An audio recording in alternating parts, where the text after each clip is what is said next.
Hi guys, आज की class में हम कवर करने वाले हैं कौन कौन सी अकाउंटिंग एंट्रीज क्रिएट या जनरेट होती है पी टू पी साइकिल या अकाउंट्स पेबल में। इंटरव्यू का क्वेश्चन है, पूछा जाता है accounting entries in P to P और एपी। तो बात करो अगर मैं पी टू पी साइकिल की, ये मेरी पूरी पी टू पी साइकिल है जिसकी जो हमने वीडियो ऑलरेडी यूट्यूब पे डाल रखी है, उसका लिंक मैंने डिस्क्रिप्शन में दे रखा है। जो स्टार्ट होती है परचेज रिक्विजिशन से।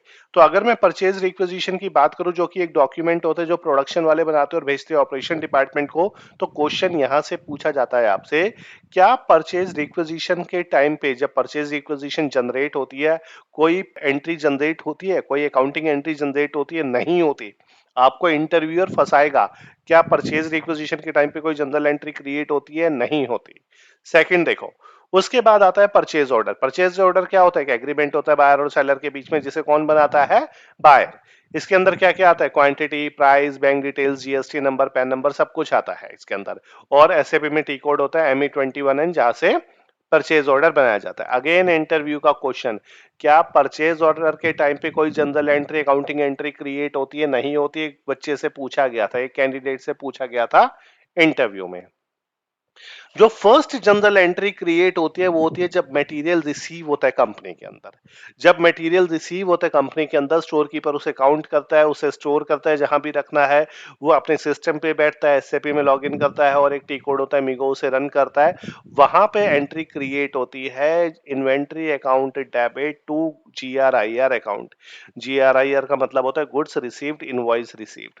कई कंपनीज में से GRN कहते हैं, गुड्स रिसीट नोट। कई कंपनीज में इसे MRN कहते हैं, मटेरियल रिसीट नोट। तो सबसे पहली एंट्री जो जनरेट होती है P2P साइकिल में at the time of receiving the material, material के टाइम पे जो जनरल एंट्री जनरेट होती है, अकाउंटिंग एंट्री जनरेट होती है, वो है inventory account debit to GRIR account.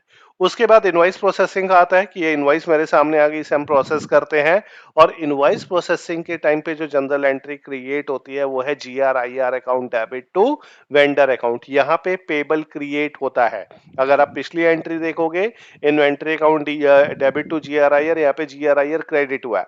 और यहाँ पे क्या किया हमने? उसे क्लियर कर दिया। समझो अगर यहाँ पे 1000 गुड्स आए थे, 100 टी शर्ट्स आई थी मेरे पास, तो यहाँ पे 100 टी शर्ट जीरो हो गई। अब हमने वेंडर को पैसा देना है, उसको हमने क्रेडिट कर दिया और इन्वेंट्री को हमने डेबिट कर दिया। तो अगर मैं इन दोनों एंट्री को कंपेयर करूं तो एंट्री बनेगी inventory account debit to vendor account, क्योंकि GRIR नॉक ऑफ हो जाएगा। तो ये सेकंड एंट्री है।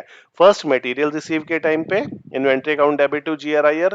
सेकंड इनवॉइस रिसीव करके जब हम प्रोसेस करते हैं GRIR account debit to vendor account, यहाँ वेंडर का पेबल क्रिएट होता है। थर्ड जो एंट्री क्रिएट होते हैं जब हम वेंडर की पेमेंट रिलीज करते हैं, तब निकलती है vendor account debit to bank account.